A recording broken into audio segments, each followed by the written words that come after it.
எல்லாருமே வந்து வலது கையில் கயிறு கட்டியிருப்பாங்க பார்த்துருப்பீங்க. ஏதாவது இந்த கருப்பு கயிறு இல்லை வேறு ஏதாவது கலரில் கயிறு இருந்தால் கூட அதை பெரும்பாலும் வலது கையில் தான் கட்டியிருப்பாங்க.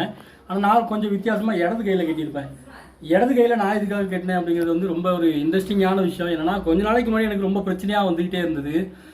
ரொம்ப ரொம்ப பிரச்சனையாக வந்துட்டு இருந்த ஒருத்தன் ரொம்ப குடைச்சல் கொடுத்துக்கிட்டே இருந்தான். நான் என்னடா இதுவே இப்படி இருக்கான்னு சொல்லிட்டு நான் நினச்சிட்டே படுத்து தூங்கினேன். நைட்டு கனவுல முத்தாரம்மன் வந்தாங்க. முத்தாரம்மன்னா அந்த காளி வேஷம் கொடுத்து ஒருத்தர் வந்த மாதிரி இருந்தது. வந்துட்டு அவர் வந்து சொன்னார், இந்த மாதிரி நீ கயிறு வாங்கி கட்டு, இடது கையில் கட்டு அப்படின்னாரு. சரி ஓகே, அப்படி சொல்லியிருந்தா கூட நான் ஏதோ கனவுன்னு சொல்லி சாதாரணமாக விட்டுருப்பேன். ஆனால் திரும்ப அழுத்தமாக இன்னொருக்கா கேட்டாங்க. என்ன சொன்னால் ஞாபகம் இருக்கா இல்லையா அப்படின்னு கொஞ்சம் அழுத்தமாக கேட்டாங்க. ஞாபகம் இருக்குது, என்ன செய்யணும் அப்படின்னு கேட்டாங்க. அதுக்கு நான் சொன்னேன், கயிறு வாங்கி இடது கையில் கட்டணும், நான் கட்டிடுறேன் அப்படின்னு சொன்னேன். அதேமாதிரி இந்த கயிறு கட்டி கொஞ்ச நாள்லேயே எனக்கு அந்த பிரச்சனை எல்லாமே சரியாயிடுச்சு. அந்த குடைச்சல் கொடுத்தவங்களாம் அங்கேயே ஓடி போயிட்டான். அதனால் அதுக்கப்புறமா அந்த இதெல்லாம் பிரச்சனைலாம் முடிஞ்சதுனால நான் இப்போ வந்து இந்த விஷயத்தை அவங்ககிட்ட ஷேர் பண்ணிடுறேன்.